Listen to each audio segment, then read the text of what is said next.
Ya, ayah bunda jangan tegang-tegang ya, kita ini di alam. Nah, kita akan masuk ke sesi selanjutnya. Sesi selanjutnya adalah talk show parenting yang kita sudah berikan tadi judul bahwasannya sebentar, mendidik anak dengan cinta dan iman. Tadi yang sudah saya sampaikan di awal.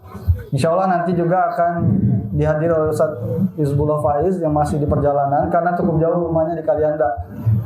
Adapun kita nih di Bandar Lampung. Ya. Apa kabarnya Ustaz? Alhamdulillah sehat ya. Tadi dari pantai sepertinya katanya. Cuma nganter tapi ya. Ya Ustaz meluangkan waktunya hari ini. Harusnya tadi mungkin bersenang-senang di pantai tapi di sini mau membagikan ilmu bersama-sama kita. Ya. Apalagi satu lagi Ustaz Faiz itu dari Kalianda. Ya Masya Allah. Kita yang wajib dekat ini harusnya malu. Ya, kenapa kok masih malas untuk hadir? Nah, ayah bunda, terima kasih tadi ya sudah meluangkan waktu ya di tengah-tengah kesibukan. Ini pasti waktu-waktu istirahat ya kan.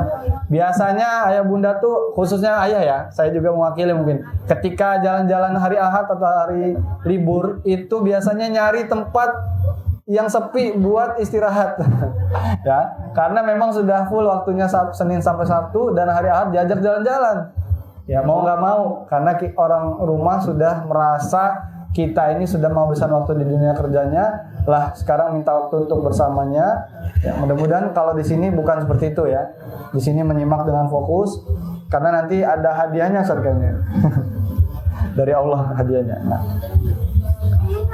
hari ini kita akan ngobrol tadi tentang suatu hal penting, mendidik anak dengan cinta dan menguatkannya dengan iman.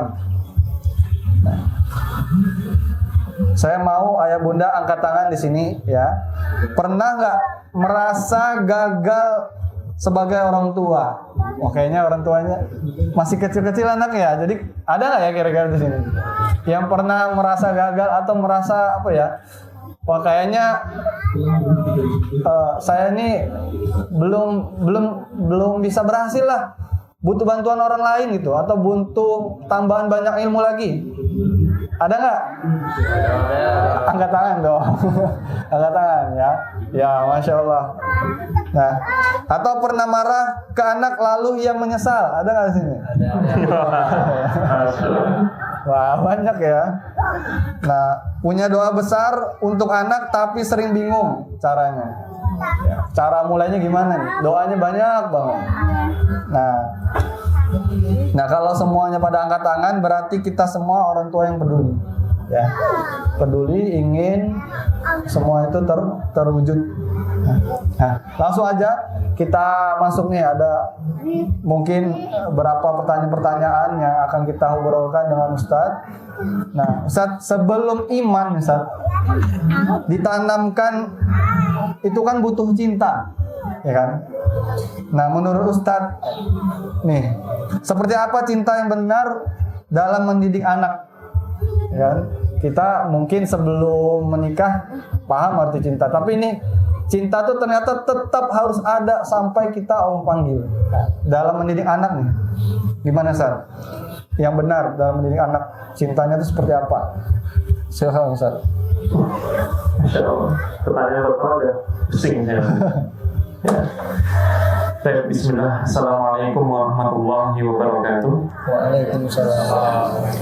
Innal hamdalillah nahmaduhu wa nasta'inuhu wa nastaghfiruh wa na'udzu billahi min shururi anfusina wa min sayyiati a'malina. May yahdihillahu fala mudilla lahu wa may yudlil fala hadiya lahu.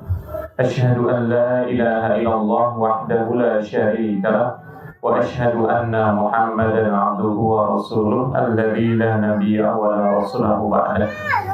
Baik Bapak Ibu sekalian, ayah dan bunda, abi dan umi yang semoga dirahmati Allah Subhanahu wa taala. Pada kesempatan kali ini kita akan diskusi parenting ya, atau talk show. Kalau tidak bisa jawab nanti Ustaz Faiz yang melanjutkan. Maka pertanyaan pertama ini pertanyaan yang mungkin bisa mengevaluasi kita semuanya. Apakah mendidik anak itu butuh cinta? Gitu kan? Yang ternyata semuanya butuh cinta. Kalau kita tidak mencintai istri kita, tidak akan lahir anak. Ya, kalau kita tidak mencintai anak kita, maka kebutuhan dia, keinginan dia tidak akan pernah kita penuhi. Ya, maka dari sini kita mendapati pelajaran. Rasulullah SAW itu awal lahir saja, walaupun beliau mendapati orang tuanya meninggal, ayahnya meninggal, tapi beliau tidak pernah kehilangan rasa kasih sayang yang beliau dapatkan dari orang-orang yang berada di sekitar beliau. Ini kita bahas Nabi dulu. Jadi ketika kita lihat bagaimana Nabi itu dididik oleh orang-orang terkasih beliau, maka Allah Subhanahu wa Ta'ala tidak pernah menghilangkan rasa kasih sayang terhadap orang-orang yang mendapatkan amanah untuk mendidik Nabi Muhammad SAW. Bahkan awal Nabi Muhammad SAW lahir saja, itu langsung Abu Lahab itu menyuruh budaknya yang bernama Suwaibah untuk menyusui Rasulullah SAW. Sampai Abu Lahab itu ngomong, ya Suwaibah irdi'i, wahai Suwaibah, susuin Nabi, ya susuin Muhammad. Maka kemudian setelah beberapa waktu ada sebuah adat istiadat dari kalangan Bani Sa'ad itu turun. Kemudian akhirnya Rasulullah itu sampai ke pangkuan Ibunda Halimatus Sa'diyah. Ya, padahal Rasulullah SAW itu masih bayi, tapi rasa kasih sayang yang beliau dapatkan melebihi rasa kasih sayang yang didapatkan oleh seorang anak dari ayah kandungnya sendiri maupun ibu kandungnya sendiri. Maka sampai akhirnya umur 3 tahun menuju 4 tahun, karena ada proses kejadian di belah dada Rasulullah SAW, maka kemudian Rasulullah SAW dikembalikan kepada kakeknya bernama Abdul Muttalib. Ini kita lihat faktor kesibukan dulu, Bu, ya. Abdul Muttalib itu anaknya 16, 10 laki-laki, 6 perempuan. Anak yang pertama namanya Haris, Hamzah, Abbas, kemudian Abu Lahab, sampai yang ke-10 bapaknya Rasulullah bernama Abdullah, ya, bin Abdul Muttalib. Maka kemudian dengan anak yang banyak sibuk. Abdul Muttalib itu kerjaannya cuma satu, Abidul Haramain, ya, pelayan 2 kota suci Mekah dan Madinah. Ya, kenapa? Ya, karena memang syariat haji dan umrah itu ditetapkan di zamannya Nabi Ibrahim alaihi salatu wassalam, ya, dari penyembelihan hewan itu. Maka kemudian akhirnya saking sibuknya tapi tetap menyiapkan waktu guna untuk mendidik Nabi Muhammad SAW di waktu kecil. Sampai ada sebuah kisah ketika Rasulullah sedang menaiki ranjangnya Abdul Muttalib, itu Abu Lahab narik. Kata Abdul Muttalib, nggak usah, ya, siapa tahu nanti dia akan menjadi pemimpin setelah kalian tiada. Luar biasa, Pak. Maka setelah 2 tahun berjalan, kemudian Rasulullah SAW dilanjutkan dengan, ya, pengasuhan seorang pamannya yang tersayang, namanya Abu Thalib. Kalau kita lihat, ya Bapak Ibu sekalian, Abu Thalib ini paman Rasulullah yang paling miskin, ya, yang paling miskin. Yang kaya siapa? Abu Lahab. Istrinya Abu Lahab saja, Ummu Jamil itu kalungnya aja emas batangan, ya, kaya. Tapi kenapa kok tidak dititipkan kepada Abu Lahab, tapi kenapa kok kepada Abu Thalib? Ya, ini menjadi pelajaran buat kita semuanya. Yang paling penting dalam mendidik anak itu bukan uang yang banyak, bukan fasilitas yang mewah, bukan keinginan yang tercapai dari sebuah kemauan yang akhirnya tidak ada gunanya. Karena sekarang kebanyakan anak-anak itu baru TK aja sudah mintanya iPhone. Betul? Halo? Iya kan? Kadang-kadang baru SD sudah mintanya ini, mintanya itu, mintanya nggak jelas. Apalagi kalau kita berada di tempat-tempat daerah-daerah, ya, apalagi di Panjang, Masya Allah, anak baru kelas 4 mintanya aerok, ya, betul nggak, Pak? Ya, apalagi baru tamat SD mintanya udah Brio dan lain sebagainya. Ya, aneh. Dan lebih anehnya lagi, orang tua kok ngasih gitu loh. Padahal yang dibutuhkan oleh anak seumur itu apa? Didikan, contoh, ya, dan kemudian dorongan, bukan keinginan. Maka Rasulullah SAW dididik oleh Abu Thalib dengan didikan yang luar biasa, bersamaan dengan sepupunya Nabi Ali bin Abi Thalib. Ya, Masya Allah, Pak, dengan didikan rasa kasih sayang yang luar biasa, walaupun bapaknya sudah meninggal, dengan proses ketika sang Aminah membawa Rasulullah ke Abuah kan sudah meninggal. Maka kemudian akhirnya rasa kasih sayang tetap didapatkan oleh Rasulullah SAW hatta sampai beliau menikah, sampai beliau mendapati amul huzni, yaitu tahun kesedihan. Kenapa kok saking sedihnya? Karena tidak ada yang bisa menandingi rasa kasih sayang seorang Abu Thalib. Maka kalau hari ini kita menginginkan anak kita menjadi anak yang soleh dan solihah, maka kalau rasa kasih sayang itu kita itu lebih tinggi dari emosi kita, maka kita tidak akan pernah marah mendapati anak kita melakukan kesalahan. Justru kita akhirnya menegur, tapi menegur dengan kasih sayang, bukan salah dikit kelepak gitu kan, salah dikit tombak gitu kan. Ya, kemudian sekarang itu kan agak aneh lagi ya Bapak Ibu sekalian. Sekarang itu lucu Pak, yang nakal anak, yang lebih jahat itu orang tua. Dulu kalau zaman saya masih SD melakukan kesalahan itu, saya takut orang tua saya tahu. Kenapa? Kalau tahu Bu, ya zaman sekitar, apalagi zaman masih ya kita seumuran cuma beda rambutnya aja. Ya, Masya Allah. Jadi zaman kita itu ketika kita melakukan kesalahan, orang tua tahu, azabnya ditambah. Betul Pak ya? Tambahin pukul, tambahin diguling-guling, tambahin dikunci di kamar mandi. Ya, Masya Allah itu. Tapi itu kita rasakan ada perubahan yang luar biasa. Kenapa? Mereka mendidik kita dengan penuh rasa kasih sayang. Sekarang mungkin ritmenya agak berbeda Pak. Ritmenya agak berbeda, tapi tidak harus kita membela kesalahan anak. Ya, ketika ditanya, saya sayang sama anak saya. Ya, betul Pak, Bu, kita semua sayang sama anak kita. Kita didik mereka dengan cinta. Tapi ingat, kesalahan tetaplah kesalahan. Tidak harus dibela, tapi diingatkan dan ditegur agar mereka bisa berubah. Berapa kali peringatan? Sekali, 2 kali, jangan berkali-kali. Kalau hari ini kita mendoakan anak-anak kita untuk menjadi anak yang soleh dan solihah dengan rasa bukti kasih sayang kita kepada Allah Subhanahu Wa Taala, Nabi Ibrahim minta anak itu Allah kabulkan berapa tahun? 80 tahun baru Allah kabulkan. Kalau hari ini kita misalnya ada masalah, anak kita mungkin nakal, anak kita berbeda-beda Pak ya. Ya, dalam Al-Quran itu Allah Subhanahu Wa Taala menyampaikan anak itu kan perhiasan, musuh, fitnah, permata hati, Qur'an ayat. Kalau permata Bunda itu di Sukarame, SD itu permata Bunda 3 gitu kan. Jadi proses dengan karakter anak yang dimiliki oleh dari kita masing-masing jelas berbeda. Tapi kalau kita didik dengan cinta, nanti hasilnya jelas akan berbeda. Nah, tujuannya seperti itu. Ya. Kayaknya bisa ngomong cinta kayaknya panjang. Bahkan di zamannya Nabi Ibrahim alaihi salatu wassalam, ya dari penyembelihan hewan itu. Maka kemudian akhirnya saking sibuknya tapi tetap menyiapkan waktu guna untuk mendidik Nabi Muhammad SAW di waktu kecil. Sampai ada sebuah kisah ketika Rasulullah sedang menaiki ranjangnya Abdul Muttalib, itu Abu Lahab narik. Kata Abdul Muttalib, nggak usah. Ya, siapa tahu nanti dia akan menjadi pemimpin, ya pemimpin setelah kalian tiada. Luar biasa Pak. Maka setelah 2 tahun berjalan, kemudian Rasulullah SAW dilanjutkan dengan ya pengasuhan seorang pamannya yang tersayang, namanya Abu Thalib. Kalau kita lihat ya Bapak Ibu sekalian, Abu Thalib ini paman Rasulullah yang paling miskin. Ya, yang paling miskin. Yang kaya siapa? Abu Lahab. Istrinya Abu Lahab saja, Ummu Jamil itu kalungnya aja emas batangan. Ya, kaya. Tapi kenapa kok tidak dititipkan kepada Abu Lahab, tapi kenapa kok kepada Abu Thalib? Ya, ini menjadi pelajaran buat kita semuanya. Yang paling penting dalam mendidik anak itu bukan uang yang banyak, bukan fasilitas yang mewah, bukan keinginan yang tercapai dari sebuah kemauan yang akhirnya tidak ada gunanya.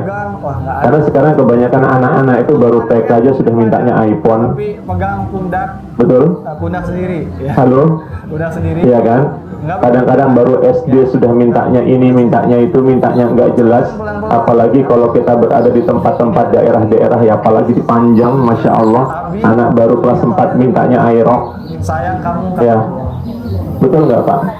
Ya, apalagi baru tamat SD mintanya udah brio dan lain sebagainya. Ya aneh. Dan lebih anehnya lagi, orang tua kok yo. Karena kalau sayang karena makhluk ya, atau karena hawa nafsu itu nanti hanya akan membuat kita lelah saja. Karena ada masanya kita akan kecewa. Nah, Ustaz, satu kebiasaan kecil di rumah yang berdampak besar untuk anak. Nah, kira-kira ada nggak, Ustaz? Satu aja gitu kan. Kadang orang-orang nih terlalu banyak, ya kan? Sama lah kita kalau masuk mall atau masuk apa tuh, kalau terlalu banyak tuh bingung, kan? Satu-satu dulu nih, Pak. Satu kebiasaan kecil di rumah yang berdampak besar untuk anak. Dan itu dalam syariat mungkin bisa dijelaskan lagi juga. Banyak Bu ya. Yang antum pilih aja, antum pilih. Banyak kebiasaan Pak yang di rumah tapi sekarang sudah mulai hilang. Ya ini kita evaluasi Bu ya. Bukan berarti saya ngomong kayak gini rumah tangga saya itu 100% sempurna, enggak. Ya kita sekarang berusaha berikhtiar untuk menjadikan keluarga kita itu keluarga yang penuh dengan kemesraan, keluarga yang penuh dengan kasih sayang, keluarga yang penuh dengan motivasi untuk membangun ya baby jannati. Ada sesuatu yang kurang. Ini saya agak putar dikit ya. Ada sesuatu yang kurang dalam hubungan rumah tangga kita saat ini, yaitu apa? Kurangnya kita membangun komunikasi. Terkadang kita mungkin sibuknya bapak, sibuknya ibu, kadang-kadang lupa ngomongin anaknya, menasehatin anaknya. Apalagi kalau bapak-bapaknya kerjanya jadi kontraktor di pabrik, apalagi kerjanya sampai bisa berangkat malam, kemudian pulang malam lagi, maka otomatis itu akan sulit untuk berjumpa sama anak. Bahkan saya punya saudara itu dia berangkat habis subuh, pulangnya ba'da isya. Gitu. Kalau sama anak enggak, berangkat anak tidur, pulang ke rumah juga anak sudah tidur. Nah makanya kalau hari ini kita menginginkan rasa kasih sayang dalam bentuk keluarga kita, maka ada satu yang kurang sekarang itu, yaitu kita mulai evaluasi untuk kita bisa membangun komunikasi. Kalau lagi makan bareng, jangan sampai tangan kiri megang HP, tangan kanan megang nasi. Ya, itu nggak akan ngobrol gitu Pak. Ya, itu nggak akan ngobrol. Kalau di keluarga kami di kampung itu marah itu Pak itu. Kita dimakan, bukan main HP, taruh dulu HP kalian gitu kan. Bahkan saya pernah mendapati ada itu ketika ngobrol bareng, luar biasa itu Pak. Mungkin kalau Umi pasti tahu tuh kisahnya itu. Lagi ngobrol bareng, masalah makan, dia asik main HP, diambil HP-nya dibanting HP sama bapaknya. Ya kejadian iPhone lagi bukan, luar biasa. Kenapa? Karena membangun komunikasi itu penting untuk kita agar kita itu dekat dengan anak. Sekarang pertanyaannya adalah seberapa lama kita dekat sama anak? Sampai tamat SD Pak, SMP, SMA, kuliah itu mereka sudah punya dunianya sendiri. Ya, sudah punya dunianya sendiri. Kita cuma tinggal mengarahkan, tapi lebih sulit mengarahkan ketika anak sudah mulai dewasa. Apalagi masuk masa puber, SMA maupun masuk kuliah, lebih sulit bagi kita untuk mengarahkan. Maka ketika anak kita masih kecil-kecil hari ini, terus ingatkan berapa kali, tiap saat, tiap waktu. Karena pendidikan yang kita sampaikan itu kan ada 3 pola. Pendidikan disampaikan secara sadar, tidak sadar, dan di bawah alam sadar. Yang secara sadar dia makan berdiri, kita ingatkan. Nah, Nabi melarang kita untuk makan berdiri. Nah, Abi, Umi mengikuti Nabi untuk tidak makan berdiri. Abi sama Umi kalau makan duduk. Nah, kamu juga harus makannya duduk. Ya kan? Itu disampaikan secara sadar. Kemudian secara tidak sadar, apa itu? Mungkin kita membangun rasa kasih sayang kita di rumah dengan kita memasang poster-poster apa Pak? Poster untuk para pahlawan Islam. Edukasi ya, bukan poster wakil presiden, bukan. Ya, tapi poster pahlawan Islam. Buat apa? Ngantuan juga Pak ya. Jadi kita pasang poster pahlawan Islam, Khalid bin Walid lah, Abu Bakar As-Siddiq. Secara tidak sadar dia akan baca siapa sih Khalid, siapa sih Aisyah, siapa sih Khadijah. Nah, secara di bawah alam sadar, sebelum dia tidur kita nasihati, sebelum dia tidur kita suruh dia cuci kaki. Saya sampai sekarang Bu, itu kalau tidur nggak cuci kaki nggak bisa tidur ya. Kenapa? Itu didikan dari ibu dari zaman dulu itu. Jadi kalau mau tidur cuci kaki, cuci tangan, wudu. Jadi kalau nggak cuci kaki, cuci tangan, wah susah tidur itu. Mungkin ibu ada yang ngerasa, bapak ada yang ngerasa Pak ya. Itu saking sayangnya orang tua. Itu disampaikan apa? Di bawah alam sadar. Terus ketika tidur diomongin. Nah, besok jangan lupa kamu berangkat tepat waktu. Nah, besok jangan lupa kamu harus hadir, datang sama ibu guru, sama bapak guru salim. Nah, jangan lupa besok, padahal kita sudah tidur, tapi kedengaran terus gitu di bawah alam sadar. Terbawa. Sekali, 2 kali, setiap hari. Kenapa? Karena terkadang itulah waktu dan momentum yang pas untuk kita bisa menasihati anak kita. Barakallahu fikum. Masya Allah. Ini harus kita coba praktekkan ya pelan-pelan. Ini jadi komunikasi ya. Ini memang PR besar khususnya buat bapak-bapak ya. Saya termasuk. Ini bukan alibi ya. Memang bapak-bapak ini Allah karuniai cuman 6.000 kata kalau nggak salah ya per hari. Kalau ibu-ibu 20.000 kata. Tetapi ini bukan alasan ya. Jadi memang ini juga motivasi buat kita. Lagi-lagi landasan kita tetap syariat Allah. Anak itu butuh kehadiran kita bukan cuma hadir, tapi benar-benar berkomunikasi. Ya, jangan hadir tapi fokusnya ke HP ya saat tadi ya. Nemenin tapi fokusnya masih ke HP lagi atau ke kerjaannya lagi. Coba. Ya, ini juga teguran buat kita karena ini nanti insya Allah akan berefek panjang saja dan itu nggak lama saja, bener banget. Itu nanti anak itu terbaiknya tuh lepas dari kita atau belajar di luar itu kalau saya pelajari itu di SMP, SMP. Dan di SMP itu pun dia memang sudah jarang ngobrol dengan orang tua. Apalagi kalau kecilnya jarang ngobrol. Itu sangat-sangat jarang. Dan ini kita berusaha dari kecil kita biasakan anak pembelian hewan itu. Maka kemudian akhirnya saking sibuknya tapi tetap menyiapkan waktu guna untuk mendidik Nabi Muhammad SAW di waktu kecil. Sampai ada sebuah kisah ketika Rasulullah sedang menaiki ranjangnya Abdul Muttalib, itu Abu Lahab narik. Kata Abdul Muttalib, nggak usah.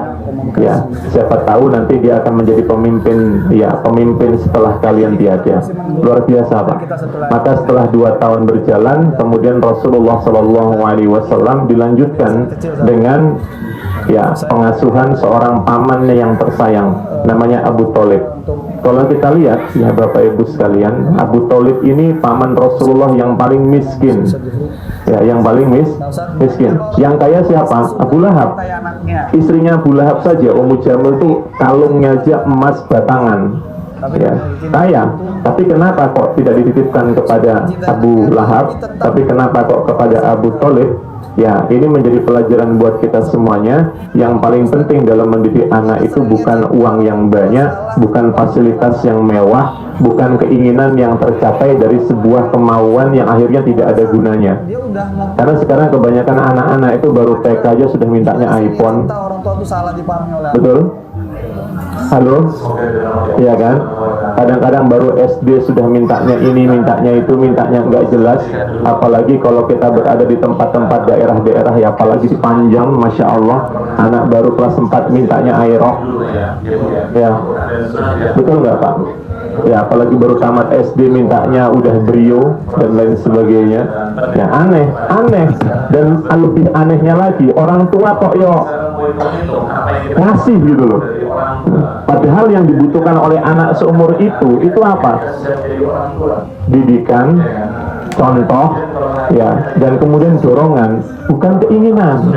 Maka Rasulullah SAW dididik oleh Abu Thalib dengan didikan yang luar biasa, bersamaan dengan sepupunya Nabi Ali bin Abi Thalib. Ya, Masya Allah Pak, dengan didikan rasa kasih sayang yang luar biasa, walaupun bapaknya sudah meninggal, dengan proses ketika sang Aminah membawa Rasulullah ke Abuwa kan sudah meninggal. Maka kemudian akhirnya rasa kasih sayang tetap didapatkan oleh Rasulullah SAW hatta sampai beliau menikah, sampai beliau mendapati amul huzni, yaitu tahun kesedihan. Kenapa kok saking sedihnya? Karena tidak ada yang bisa menandingi rasa kasih sayang seorang Abu Thalib. Maka kalau hari ini kita menginginkan anak kita menjadi anak yang soleh dan solihah, maka kalau rasa kasih sayang itu kita itu lebih tinggi dari emosi kita, maka kita tidak akan pernah marah mendapati anak kita melakukan kesalahan. Justru kita akhirnya menegur, tapi menegur dengan kasih sayang, bukan salah dikit kepak gitu kan, salah dikit tombak gitu kan. Baik sama orang tua. Yang paling penting dalam mendidik anak itu apa? Bagaimana ketika kita memberikan pola pengasuhan terhadap adab. Adab itu yang paling penting. Karena Abdullah bin Mubarak menyampaikan, kunna ta'alamnal ilma 20 sana wa kunna ta'alamnal adab 30 sana. Dulu kami belajar ilmu, menuntut ilmu itu kurang lebih 20 tahun. Bersamaan dengan kami belajar adab itu 30 tahun. Berarti porsir durasi waktunya yang paling banyak itu belajar ilmu atau belajar adab? Adab. Ya. Penting belajar adab itu. Walaupun kita sudah memiliki istri, sudah punya anak, tetap kita harus belajar adab. Kenapa? Karena anak itu pasti akan mencontoh apa yang dilakukan oleh orang tua. Anak itu selembar kertas, Pak. Selembar kertas yang akan kita kasih warna hitam jadi hitam, warna putih jadi putih, warna hijau jadi hijau, gitu loh. Maka ketika kita menginginkan yang terbaik dalam pola pengasuhan, pertama adalah kembali kepada kedua orang tua. Itu yang pertama. Yang kedua adalah bagaimana kita membangun habit lingkungan kita. Ya, kalau lingkungannya baik, maka dia akan mendukung agar anak-anak itu menjadi anak yang soleh dan solihah. Saya punya teman, Pak, ya di atas saya umurnya sudah 45 tahun sekarang. Nah, beliau tanya, Ustaz, saya mau tak tahu ini. Kenapa? Saya muda anak saya ini masih kecil, yang anak yang ketiga, Pak, karena anaknya ketiga. Maka kemudian beliau itu kan hijrah juga belum lama. Beliau sudah berupaya maksimal mungkin dengan istrinya, dengan zaujahnya, anaknya dimasukin ke sekolah Islam, tapi pada Masya Allah lingkungannya kurang kondusif. Samping kanannya itu dukun, samping kirinya tempat sabung ayam, depannya lapangan. Tapi rumah itu rumah peninggalan ibu, nggak mungkin mau dijual. Akhirnya apa? Ya udah Pak, kalau antum bisa hijrah dulu. Akhirnya beliau ngontrak di Tanjung Seneng. Saya pernah mungkin menyampaikan di beberapa majelis ilmu. Orangnya sekarang sudah balik lagi ke Kemiling karena anaknya sudah masuk pondok semua, ya kan? Seperti kontrakin tapi nggak ada yang bisa, nggak ada dapat orang yang mau kontrakin. Bahkan sampai suruh tinggalin aja gratis nggak ada yang mau. Ya akhirnya sekarang anaknya sudah masuk pondok semuanya, belum balik lagi. Membangun lingkungan yang baik itu paling berat. Tapi kembali kepada kedua orang tua yang filter. Kalau orang tua sudah mendidik dengan cara yang terbaik, memilihkan lingkungan yang terbaik. Kenapa? Lingkungan yang terbaik itu ya kembali kepada teman-temannya, kemudian orang-orang di sekitarnya respon atau tidak, dan kemudian kitanya baik atau tidak. Adab kita kepada tetangga ke kita, kemudian anak-anak kita. Karena bagaimanapun juga manusia ini makhluk sosial. Mau itu anak kecil, mau kita sebagai orang tua, kita akan bersosial kepada setiap manusia. Maka dengan cara yang baik. Kenapa? Karena takutnya nanti ada doa yang buruk, anak kita dibully. Karena sekarang yang menjadi permasalahan itu, ya baik itu di formal maupun non formal, baik itu di pondok pesantren maupun lembaga pendidikan manapun, sekarang itu problematika terbesar apa Bu? Pak, bully. Sampai sekarang kan semua sekolah-sekolah kan ada tulisan sekolah ramah anak. Jenengan kalau mengantar anak-anak sekolah itu kan pasti di depan tulisan sekolah ramah anak. Kenapa? Berintiar agar tidak terjadi pembulian. Karena sekarang itu luar biasa, Pak. Kalau zaman kita dulu itu, kita tulis nama bapaknya teman kita dalam kertas, kemudian kita taruh di bawah, kita injek-injek. Mungkin ada yang tahu di seumuran saya, Pak, ya. Itu kita udah kelahi luar biasa. Sekarang jauh lebih dari itu. Ya, kalau zaman dulu itu nggak sampai permasalahan itu sampai orang tua. Sekarang orang tua, ya makanya kalau kita hari ini pertanyaannya adalah apakah orang tua salah selama ini ketika mendapati anaknya tidak sesuai dengan harapannya? Tidak, semua ada ikhtiarnya masing-masing. Cuman kembali lagi, yang paling penting mendidik anak adalah utamakan adab sebelum ilmu. Nggak apa-apa anak kita nggak menjadi penghafal Al-Quran, tapi baktinya kepada orang tua tetap jalan. Ucapannya kepada orang-orang yang lebih tua hormat, kepada yang lebih muda dia sayang, kepada orang-orang tetangga sekitar dia baik. Kenapa? Karena kalau kita sudah berbuat baik akan ada banyak kebaikan dari doa-doa orang yang mendoakan kita. Barakallahu fikum. Masya Allah. Ya benar Mas. Bahkan anak tuh pernah dengar ya Imam Sudais ya, itu ibunya selalu kalau marah pasti mendoakan anaknya jadi Imam Masjidil Haram ya. Itu kisahnya. Iya, kisahnya. Kisahnya saya sampaikan Bu, sekalian Bu. Syekh Abdurrahman As-Sudais. Ya, ini ulama besar, Imam Rois, Imam Masjidil Haram. Jadi ketuanya Imam Masjidil Haram. Jadi ibunya Syekh Sudais itu sama kayak ibu mertua saya. Kalau ini lebih paham. Mamah itu kalau masak itu mau di rumah 1 orang 2 orang masakin se-RT. Kalau jenengan nggak percaya sama saya, tanya sama Bapak Parmi. Mau ada orang nggak ada orang, kalau masakin itu pasti rice cooker harus penuh. Ya berarti 4 canting mah. Coba bayangin, masaknya harus banyak. Saya bingung kadang-kadang awal mulai dulu pertama kali nikah. Di rumah tuh nggak ada orang, anaknya kadang-kadang makan di luar. Coba, apalagi kalau ada tamu main ke rumah, Allahu Rabbi, itu buat gorengan, buat makanan itu senangnya luar biasa. Sama ibunya Syekh Sudais ini mendapati kabar dari suaminya, nanti ada tamu main ke rumah. Ya, akhirnya apa? Senang ibunya Syekh Sudais buat masakan banyaknya luar biasa. Nah, Syekh Sudais kecil itu suka mainan pasir, Bu. Suka mainan pasir. Udah matang, masak ada mateng, caburin pasir sama dia.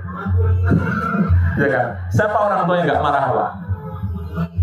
Siapa orang tua yang nggak marah? Ini ada dalam kitab Rihlah Thalabul Ilmi, disebutkan kisahnya itu. Ya, sampai nggak marah Pak. Kita lagi masak enak-enak, tahu-tahu anak kita masukin garam sekilo masakan kita. Masih mending garam. Itu masih mending garam, masih bisa ditambah air yang banyak. Dan ini pasir, pasir. Ya tahu sendiri Saudi pasirnya kayak gitu. Ya kan? Terus kata ibunya, wah bagus banget. Pergi kamu ke Masjidil Haram, kamu jadi imam Masjidil Haram. Ngomong buruk nggak lah? Enggak. Kamu pergi ke Masjidil Haram belajar, kamu semoga menjadi imam Masjidil Haram. Ibunya dengan proses menahan amarahnya, ucapan yang keluar dari lisannya kan? Terbaik. Akhirnya apa? Imam As-Sudais menjadi ketua dari imam-imam yang lain untuk Rois Imam Masjidil Haram. Insyaallah. Ya. Ini memang PR bersama buat kita ya Bapak Ibu. Perlu diingat selalu. Saya juga harus saling mengingatkan ya Bapak Ibu, mungkin nanti ketika kita marah, ketika kita mengekspresikan kekesalan kita kepada anak itu, sebenarnya itu hanya akan membuat penyesalan ya. Ingat, anak itu tidak mengerti ya. Banyak kan anak itu tidak mengerti ya, karena memang kalau dia belum akil balik ya, apa yang dia lakukan itu sebenarnya harus selalu kita maklumi dan kita beritahukan mana yang benar, mana yang salah. Cukup ya, seperti itu. Bukan memarahinya atau memaki-makinya atau sampai naudzubillah mendoakannya yang buruk. Ya, nah itu hanya akan jadi penyesalan kita bersama nantinya. Ya. Jadi karena dia akan merekam dan itu nanti juga yang akan dilakukan ke anak-anaknya. Jadi dosa jariah ya Ustaz ya. Iya. Ya, ini ya. Jadi ini insya Allah pentingnya memang orang tua harus belajar. Nah, dalam ilmu parenting Islami ya ini harus selalu dihadiri oleh ayah bunda yang harus saling menguatkan, saling mengingatkan. Karena lagi-lagi emosi itu kalau sudah memuncak ya kadang tidak bisa terkendali, akhirnya harus ada yang menahan. Itu tadi orang tua harus kerjasama, insya Allah. Dan usahakan tadi ya yang dikeluarkan selalu baik. Jadi karena di situ nanti ada malaikat yang mengaminkan. Jadi Bapak Ibu ini memegang doa yang mustajab. Hati-hati. Jadi doakan yang baik-baik. Kalau bisa pas terzolimi itu malah doakan yang baik. Ya kan, doa yang ditolimi ditambah doa orang tua lagi. Wah itu double. Makbulnya double. Ya, doa yang terzolimi dan doa orang tua itu 2 kali lipat. Nah, maka ketika anak-anak itu membuat kita kesal, doakan yang baik. Seperti tadi contoh nyatanya. Dan itu banyak sekali. Itu ibu-ibunya kayaknya udah dipikir-pikir atau mepet aja nggak apa-apa di atas. Oh iya. Yang sudah overload di situ boleh nanti ada yang mau di atas juga. Ya. Kalau yang sudah tidak nyaman di situ mungkin. Ya. Nah Ustaz, lagi ini satu lagi mungkin ya, nanti sebelum kita nanti akan reflektif sejenak.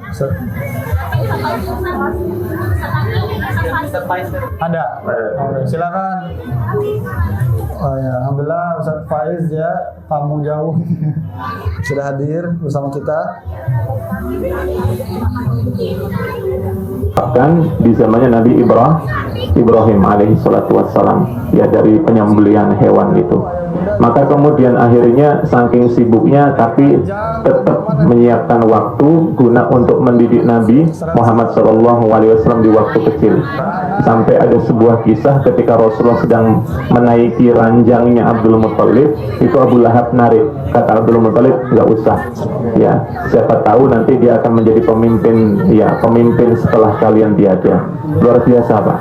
Maka setelah 2 tahun berjalan, kemudian Rasulullah SAW dilanjutkan dengan, ya, pengasuhan seorang pamannya yang tersayang, namanya Abu Thalib. Kalau kita lihat, ya Bapak Ibu sekalian, Abu Thalib ini paman Rasulullah yang paling miskin, ya, yang paling miskin. Yang kaya siapa? Abu Lahab. Istrinya Abu Lahab saja, Ummu Jamil itu kalungnya aja emas batangan, ya, kaya.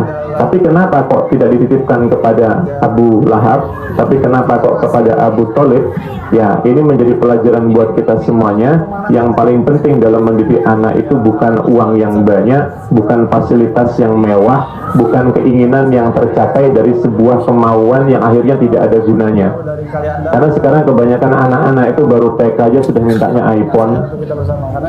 Betul? Halo? Iya kan? Kadang-kadang baru SD sudah mintanya ini, mintanya itu, mintanya nggak jelas. Apalagi kalau kita berada di tempat-tempat daerah-daerah, ya, apalagi di Panjang, Masya Allah, anak baru kelas 4 mintanya aerok, ya, betul nggak Pak? Ya, apalagi baru tamat SD mintanya udah Brio dan lain sebagainya. Ya, aneh. Dan lebih anehnya lagi, orang tua kok yo. Ustaz, kita hari ini lagi ngobrol perihal cinta, ya, mendidik anak dengan cinta dan iman. Cinta tanpa iman itu kan bisa membuat kehilangan arah. Bagaimana menanamkan iman tanpa paksaan di rumah, Ustaz? Untuk anak, Ustaz, karena kan mungkin lagi-lagi tadi kita harus satu semua, ya, dalam pendidikan itu harus berdasarkan perintah Allah dan Rasul. Nah, ada nggak, Ustaz? Jadi bagaimana menanamkan iman tanpa paksaan di rumah, Ustaz? Antum, Ustaz?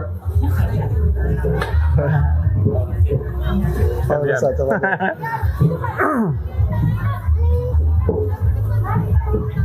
Assalamualaikum warahmatullahi wabarakatuh. Bahkan di zamannya Nabi Ibrahim alaihi salatu wassalam, ya, dari penyembelihan hewan itu. Maka kemudian akhirnya saking sibuknya tapi tetap menyiapkan waktu guna untuk mendidik Nabi Muhammad SAW di waktu kecil. Sampai ada sebuah kisah ketika Rasulullah sedang menaiki ranjangnya Abdul Muttalib, itu Abu Lahab narik. Kata Abdul Muttalib, nggak usah, ya, siapa tahu nanti dia akan menjadi pemimpin, ya, pemimpin setelah kalian tiada. Luar biasa, Pak. Maka setelah 2 tahun berjalan, kemudian Rasulullah SAW dilanjutkan dengan, ya, pengasuhan seorang pamannya yang tersayang, namanya Abu Thalib.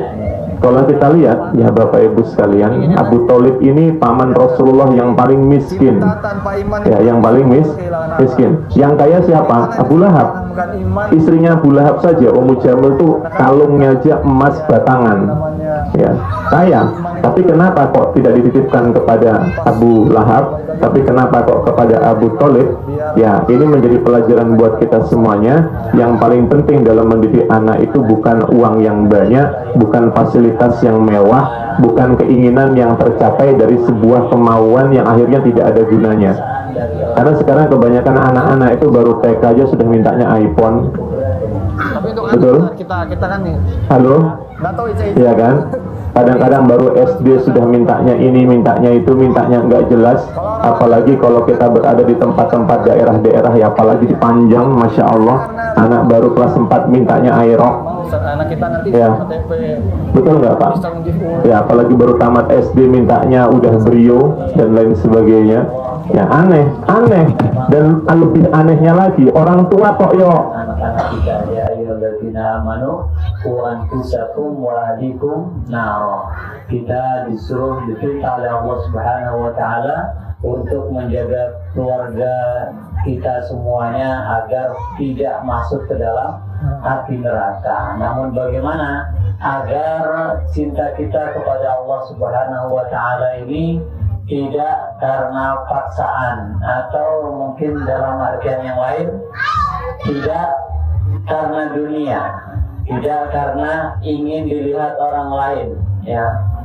Ini memerlukan proses. Memang dalam ketaatan kepada Allah Subhanahu wa Ta'ala sebenarnya ada beberapa fase yang harus dilalui oleh manusia.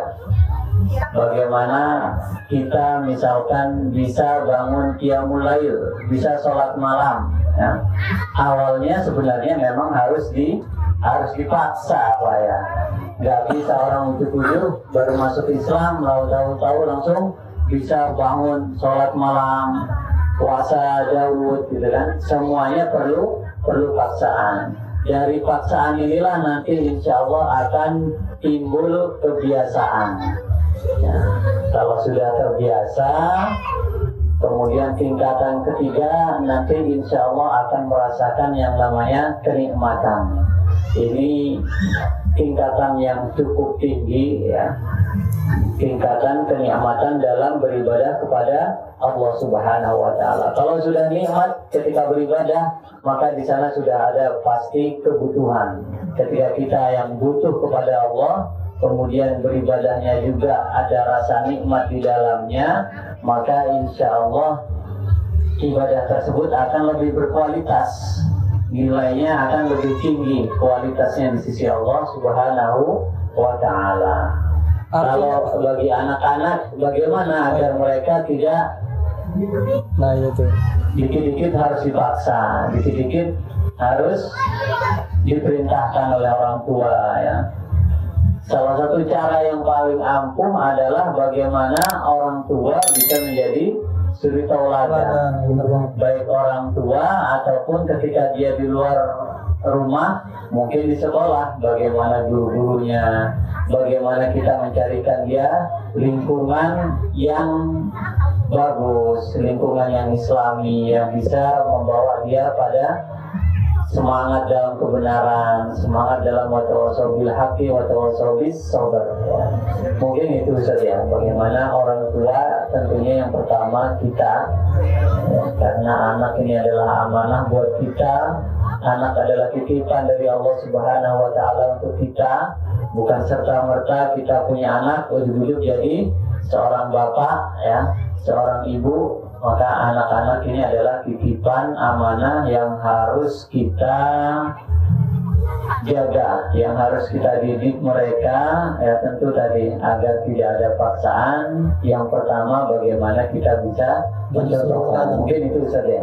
Maksudnya di situ. Benar banget, Ustaz. Ya itu memang. Belok-belok. Udah keren, Masya Allah. Masih puyeng juga. Habis jalan belok ini. Ya gas sana gas ini. Masya Allah, Ustaz. Memang benar banget, ya. Jadi nggak apa-apa dipaksa, ya. Jadi tapi ada batasnya tentunya, ya. Sesuai dengan usianya, Ustaz. Jangan anak masih ibaratnya masih balita dipaksa untuk sholat malam, ya kan.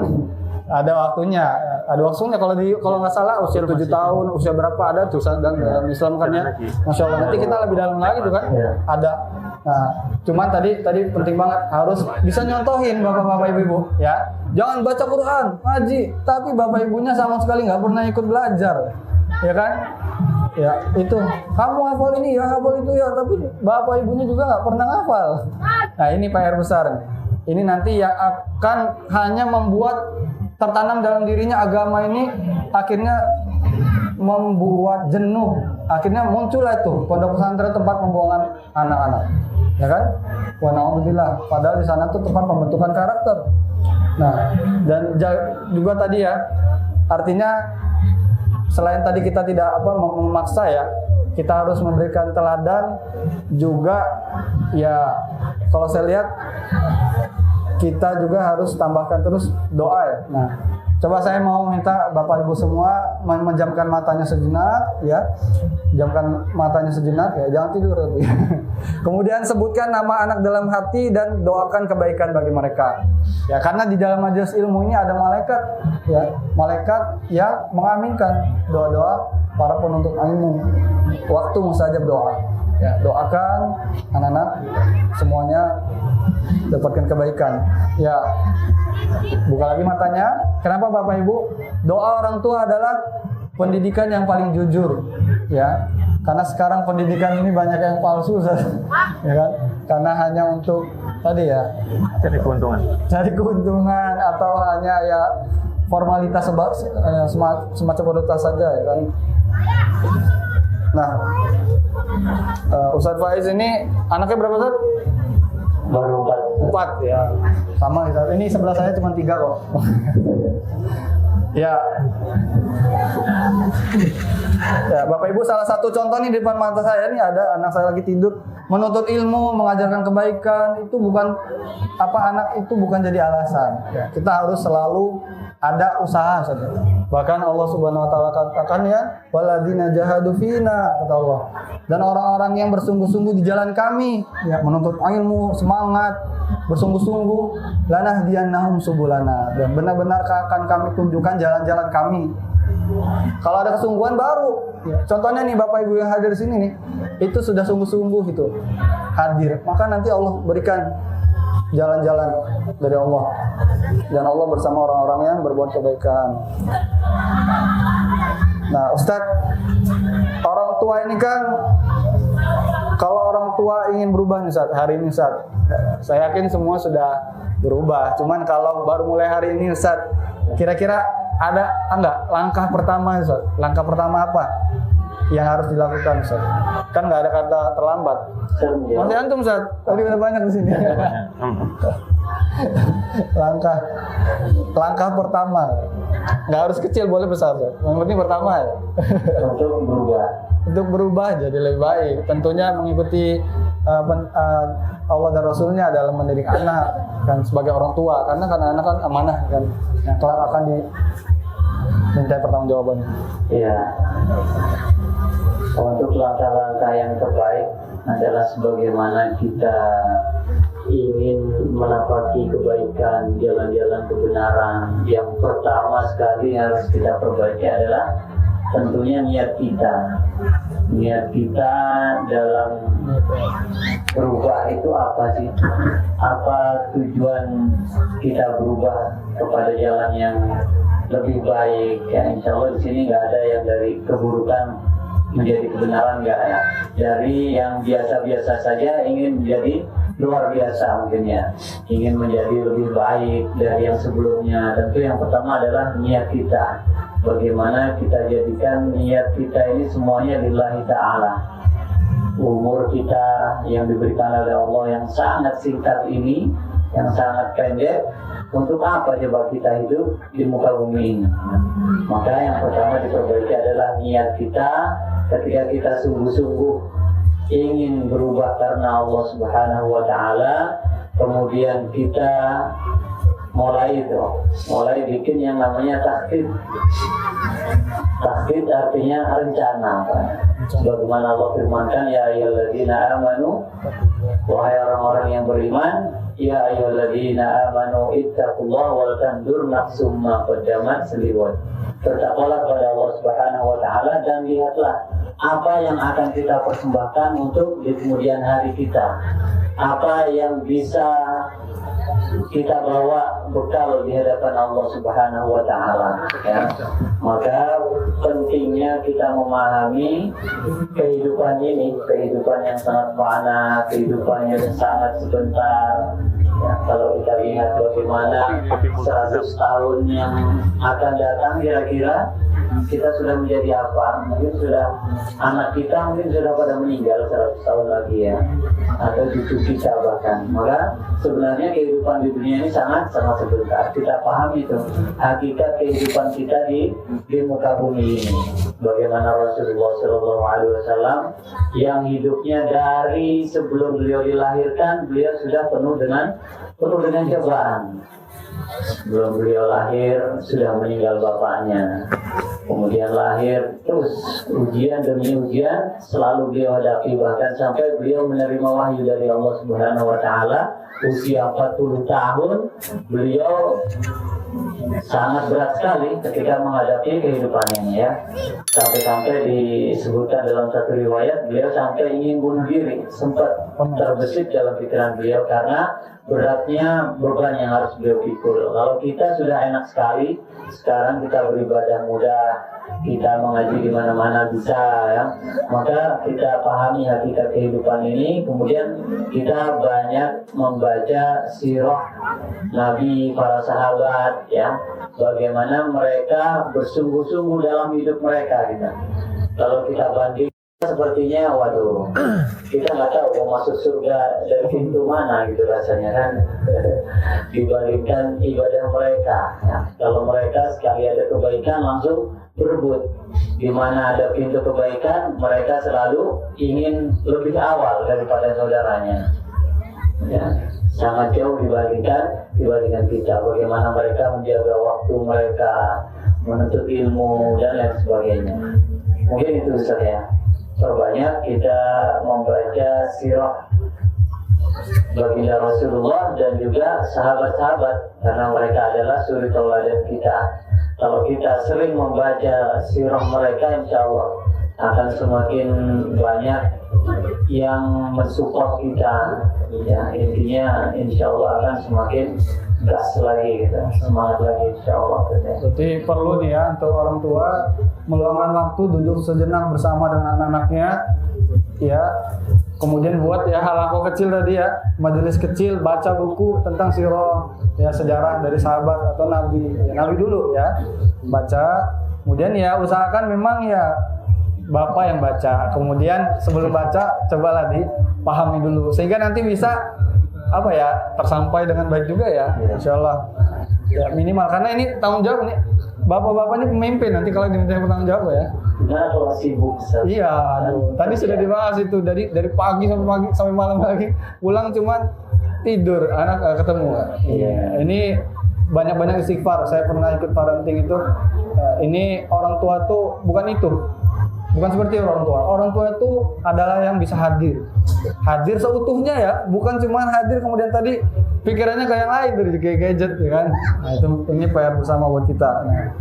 Nah Ustadz, ada sedikit lagi Ustadz ya kan. Tadi kan antum bilang perihal ibadah ya. Di sini pasti banyak nih ahli ibadah. Cuman kadang-kadang merasa anaknya aja deh yang harus ibadahnya banyak, hafalannya banyak, kemudian pokoknya terhadap akhiratnya tuh maksimal. Saya mah udah terlambat gitu, udah tua ya kan, banyak merasa gitu Zat. Mungkin kita juga gitu, kita mau anak kita nanti melejit lah akhiratnya. Saya mah nggak apa-apa lah, namanya udah tua, udah terlambat kali ya. Yang penting nanti saya masuk surga karena anak saya.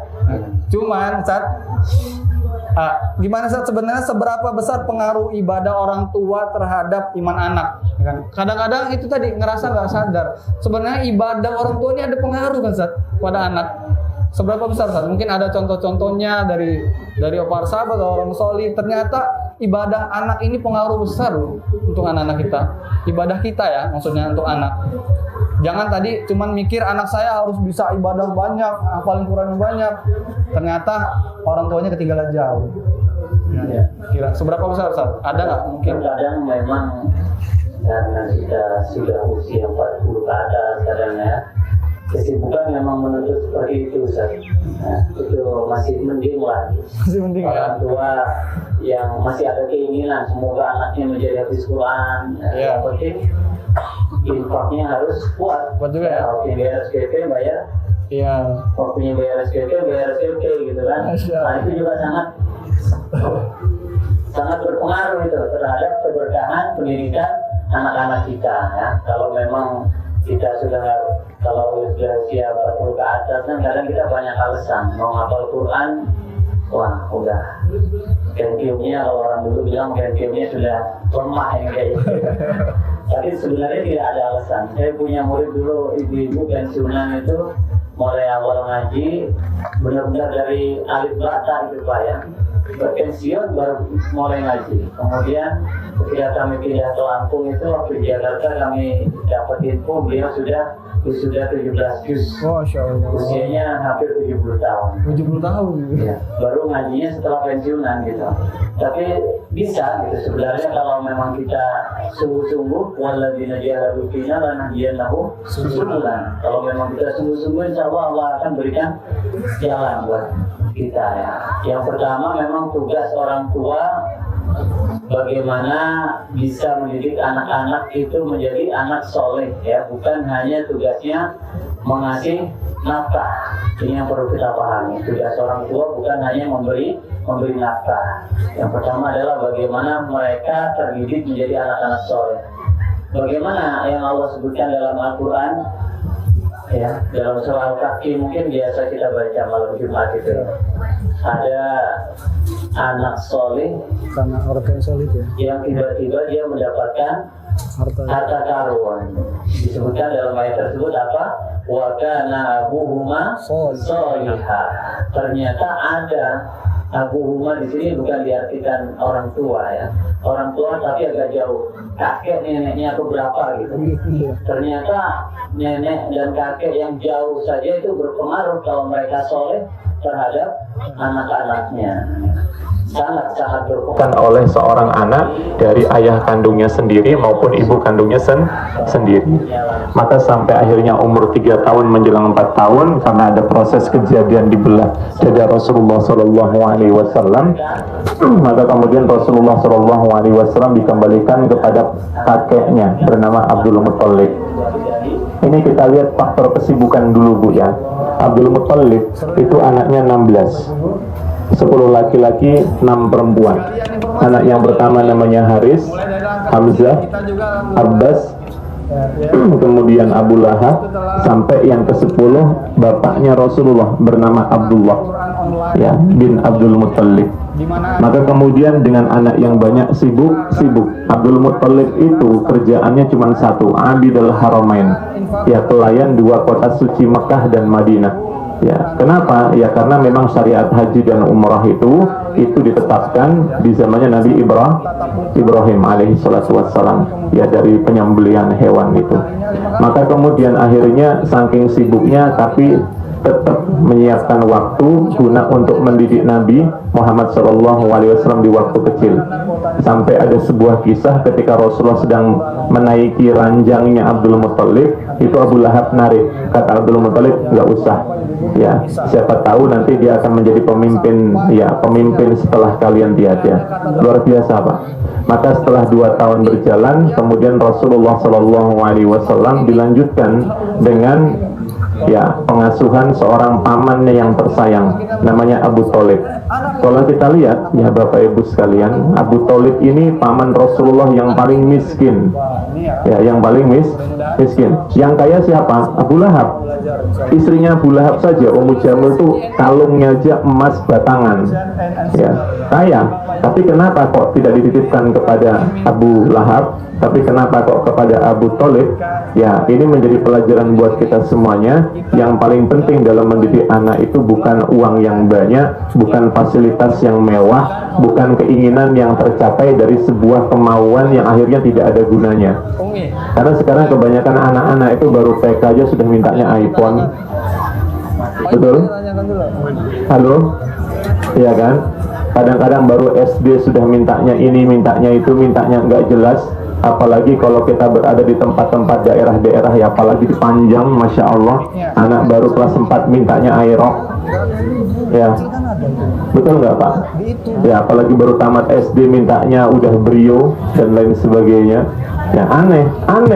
Dan lebih anehnya lagi, orang tua kok yo Di wadah ini jauh, wadah mic.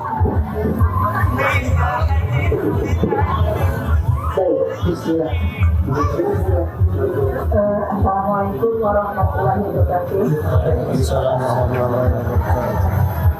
Khususnya para ibu ya, ibu.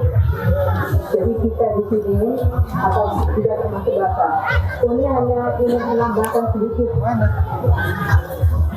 kiat-kiat bagaimana supaya kita bisa misalnya mendidik anak kita itu untuk lebih baik lagi atau lebih solid lagi, taat kepada Allah yang satu. Ini ada ilmunya sendiri. Yang pertama, ketika anak-anak berumur misalnya baru 3 tahun ya, 2 tahun, itu anak itu betul-betul ya ingin mendengarkan dari ibunya, ayahnya. Nah, ini ajarkan sini, anaknya para sahabat Rasulullah itu satu ilmu yang ketika Abdullah bin Umar waktu masih kecil, ibunya ngajarkan ada kalimat Allah melihat saya. Jadi kita bercerita. Mic-nya maaf, Umi, bisa didekatkan lagi biar kedengaran semua yang di luar. Mic-nya didekatkan lagi, tolong. Itu salah terbalik itu kayaknya. Iya. Ya. Jadi yang pertama, Allah melihat saya. Ketika kita bicara sama anak lihat mata kita. Itu cepat sekali dia akan ingat. Allah melihat saya. Yang kedua, Allah menjaga saya. Dengan ibu dengan hati ya, dan dengan hati khusyuk ketika bicara sama anak. Kemudian Allah mengawasi saya. Suruh sering-sering membaca kalimat ini. Main-main, dia akan baca, ingat apalagi ibunya. Jadi Allah melihat saya, Allah mengawasi saya. Jadi Allah menjaga saya. Ini tauhidnya. Yang kedua, ibu ketika anak-anak sedang tidur, ya kita bacalah pertama doa, ya Allah lindungilah anakku dari segala keburukan. Misalnya, jadi ayat-ayat yang Al-Ikhlas, Al-Falaq, An-Nas itu dibaca ketika anak sedang tidur malam. Kita duduk di situ. Setelah kita baca, tiupkan di badannya. Itu salah satu amalannya. Kemudian yang ketiga, setiap kita melihat anak kita langsung doakan. Apa doanya? Ya Allah, jadikan anak-anak ini ya yang bertakwa kepadamu ya Allah. Jagalah dia ya Allah. Selamatkanlah dia ya Allah. Ini berpengaruh dimanapun. Kalau sudah akidah ini masuk ke dalam anak, dimanapun mereka berada, Allah akan jaga. Semua penjagaan Allah. Anak kita akan terhindari dari segala keburukan. Jadi yang ketiga, usahakan Bapak Ibu sesudah sholat maghrib duduk bersama anak-anak baca Quran. Walaupun bisa baca Qurannya baru tafsir, nggak apa-apa. Jadi kita dari maghrib sampai isya duduklah setiap hari. Ini benteng yang paling kuat. Insya Allah anak kita terjaga dari semua kejahatan. Kemudian sedikit lagi, ya, anak-anak diajarkan. Kita tahu tafsir surat Al-Fatihah. Bismillahirrahmanirrahim. Itu tafsirnya apa? Kata-kata Bismillah itu jangan sampai ditinggalkan. Anak suruh jalan, kalau berjalan baca Bismillah, kalau masuk rumah baca Bismillah, kemanapun boleh baca Bismillah. Misalnya buka pintu, buka jendela baca Bismillah. Nanti akan ingat dimanapun baca Bismillah. Ini perlindungan yang paling penting, ya, yang paling penting sekali di zaman fitnah ini. Kemudian, nah, sekarang untuk Bapak Ibu nasihat ini, jangan sampai tidak dibaca doa perlindungan. Allahumma inni a'udzu bikalimatillahi tammati min syarri ma khalaq. Kita sedang berada di daerah ini, hutan ya. Ini salah satu tempat itu kumpulan makhluk-makhluk yang tidak kita bisa lihat. Jadi cara untuk ibu hafalkan doa a'udzu bikalimatillahi tammati min syarri ma khalaq. Ya, aku berlindung kepadamu ya Allah dari segala kejahatan. Kuman pun termasuk jahat, kuman. Ada kuman di situ. Kita jalan. kuman itu masuk ke dalam kaki kita. Siapa yang mengizinkan? Itu izin Allah. Jadi perlindungan. Allahumma inni a'udzu bikalimatillahi ya hamati min syarri ma khalaq. Itu Bapak Ibu saran ya, dihafal. Yang kedua, bismillahirrahmanirrahim ma'asmihi syai'un fil ardi wala fis samai wa huwas samiul alim. Dengan nama Allah, karena bersama Allah tidak ada yang bisa membahayakan kita, baik dari langit maupun dari bumi. Ini penting doanya. Yakin tidak? Perlindungan dari Allah nomor 1. Insya Allah anak kita tidak akan dibuli-buli sama orang. Kalau anak kita sekolah, dijaga sama Allah. Jadi penjagaan Allah. Allah mengawasi kita. Jadi untuk Bapak Ibu, hafalkan doa ini. Boleh dibaca keluar rumah. Allahumma inni A'udzu bikalimatillahi tammati min syarri ma khalaq. Aku berlindung kepadamu ya Allah dari segala kejahatan makhluk. Semua makhluk aja minta perlindungan. Terutama dari anak-anak kita itu butuh sekali doa dari orang tua. Ya, dengan Allah kita lebih penting lagi. Anak kita tidak akan dibully orang, tidak akan dicelakakan orang. Kalau sudah terjadi, itu ketentuan dari Allah. Kita kan sudah berdoa, pasti ada kebaikannya, ada hikmahnya kalau sudah terjadi. Jadi itu aja yang tambah dari mudah-mudahan ada manfaatnya. Mungkin nakal, anak kita berbeda-beda Pak ya. Dalam Al-Quran itu Allah Subhanahu Wa Taala menyampaikan anak itu kan perhiasan, musuh, fitnah, permata hati, qurrata a'yun. Kalau permata bunda itu di Sukarame, SD itu permata bunda 3 itu kan. Ya, jadi proses dengan karakter anak yang dimiliki oleh dari kita masing-masing jelas berbeda. Tapi kalau kita didik dengan cinta, nanti hasilnya jelas akan berbeda. Nah tujuannya seperti itu. Ya. Kayaknya panjang banget ya. Ngomong cinta kayaknya panjang. Iya. Kurang panjang.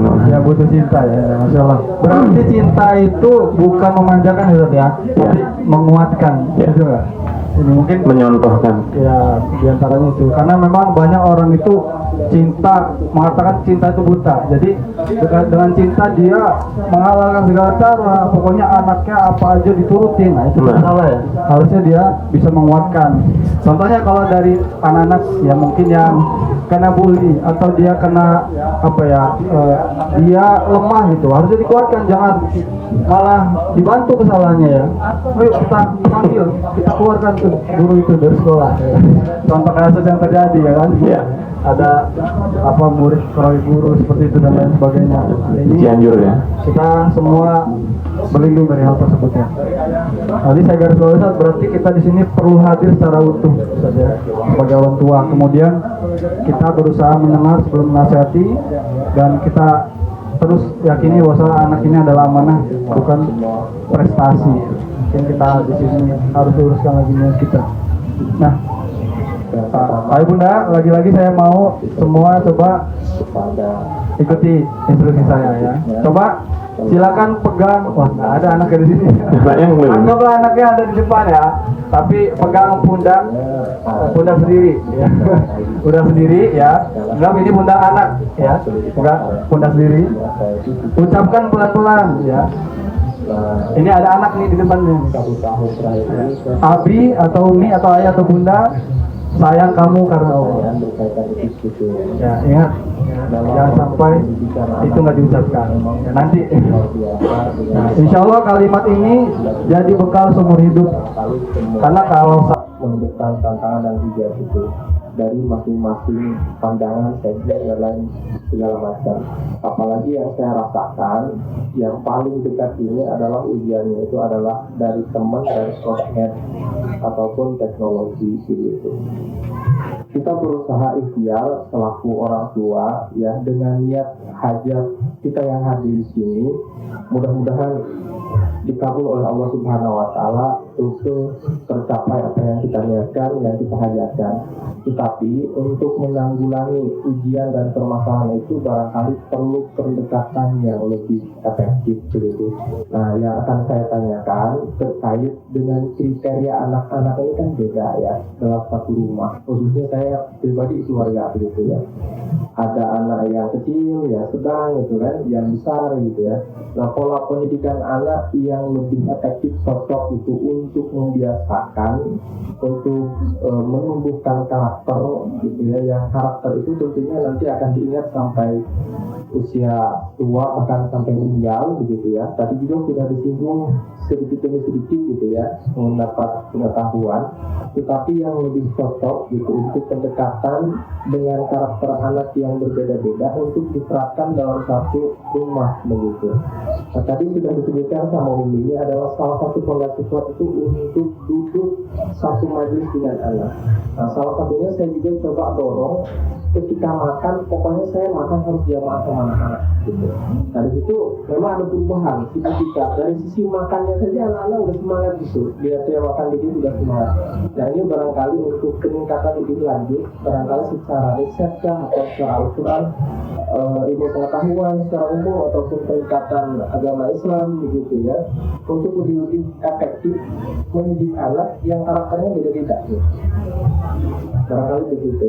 Ini pertanyaan, karena jujur aja anak saya ini yang ini lebih cenderung pendiam, kalau ada sedikit aja nggak cocok gitu, ada melo gitu kan. Nah, yang satunya berbalik, yang satunya ini cenderung respon aktif gitu. Ini luar biasa gitu. Itulah yang terjadi. Sama saya juga dulu anak-anak saya, saudara saya ternyata beda juga sama karakter gitu. Baik, terima kasih, barangkali itu pertanyaannya. Assalamualaikum warahmatullahi wabarakatuh. Ya, terima kasih Pak Muslim ya. Memang benar banget ya, anak-anak itu nggak bisa disamakan. Anak-anak itu punya karakter masing-masing, jadi itu semua harus kita anggap unik ya. Itu karunia Allah.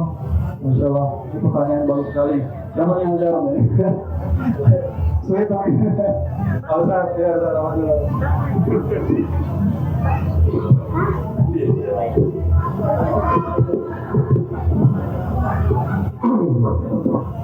Bismillahirrahmanirrahim.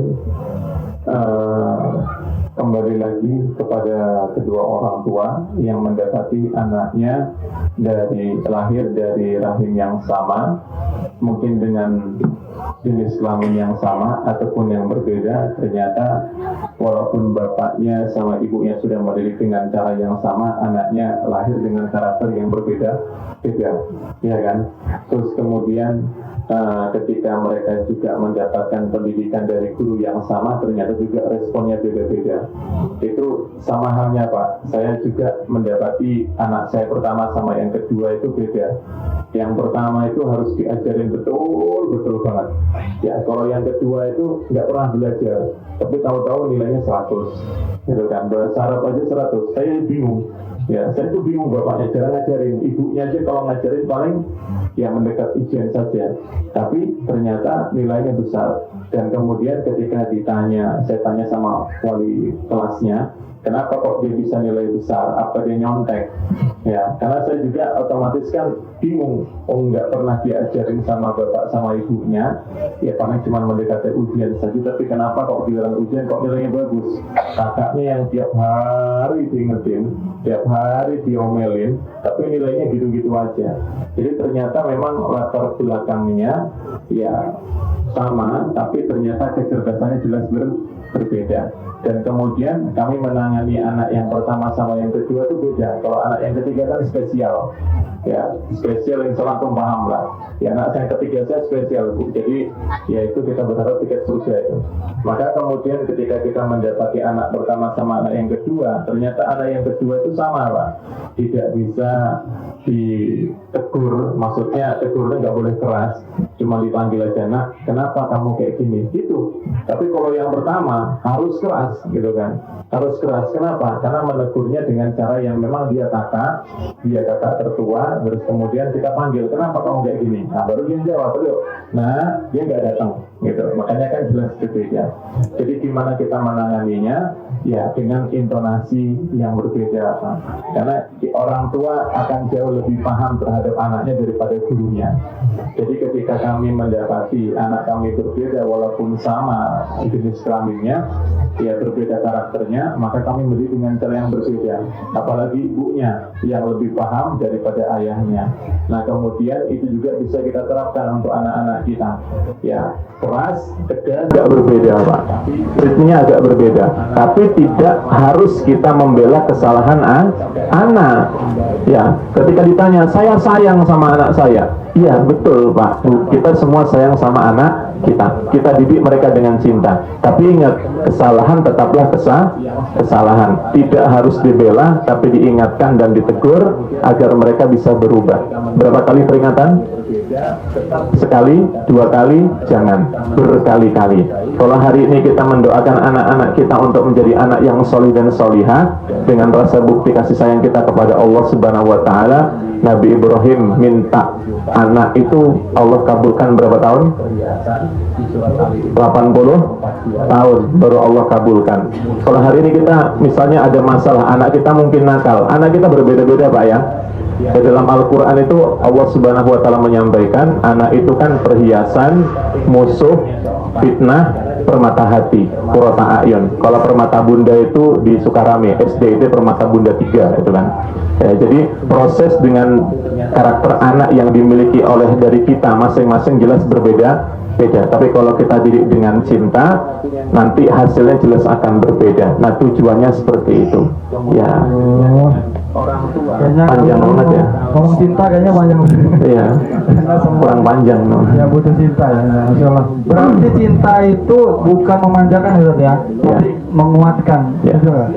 Ini mungkin menyontohkan. Ya, diantaranya itu. Karena memang banyak orang itu cinta mengatakan cinta itu buta. Jadi dengan cinta dia menghalalkan segala cara. Pokoknya anaknya apa aja diturutin. Nah, itu salah ya. Harusnya dia bisa menguatkan.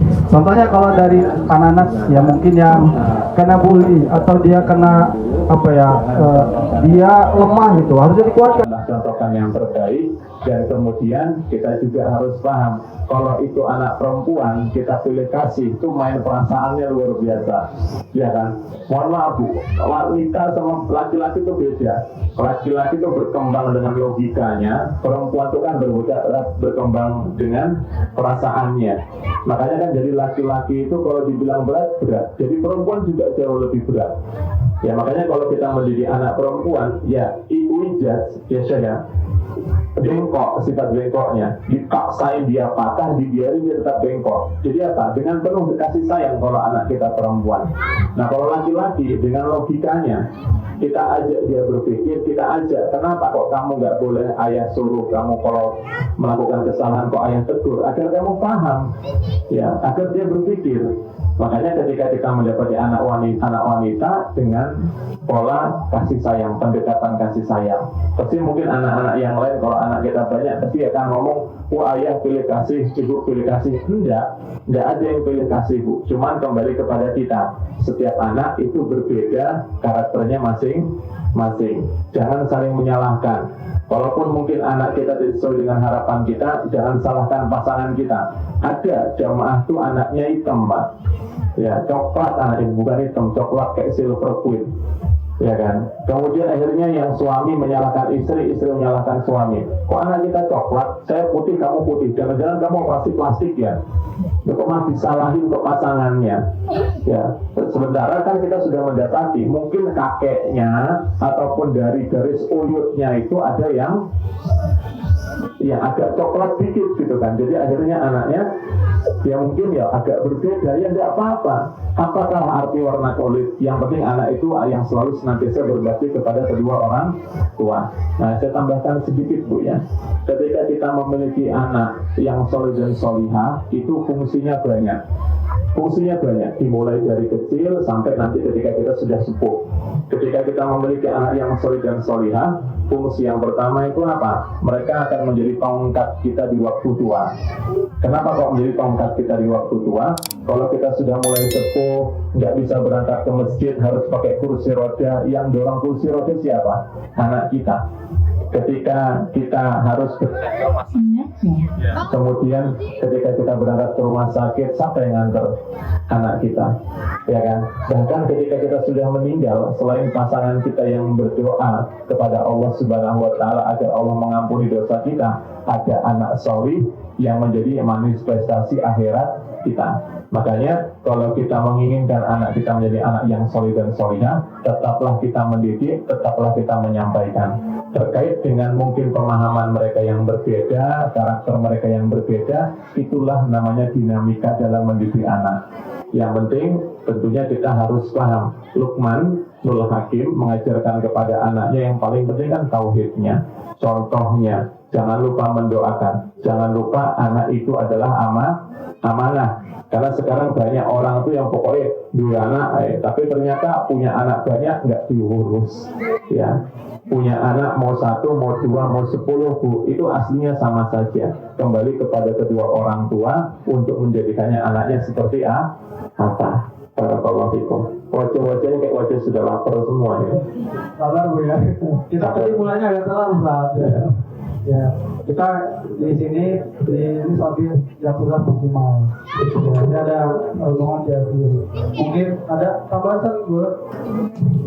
Nah, kita ada satu lagi yang harus disampaikan juga pertanyaan oleh ibu-ibunya. Ya. Karena ibu-ibu ini katanya punya 20 kata. Kalau nanti keluarkan bentuk pertanyaan, rasanya kurang lengkap betul ya. Boleh ibu-ibu? Ada yang mau disampaikan? Yuk. Ya, ini ya.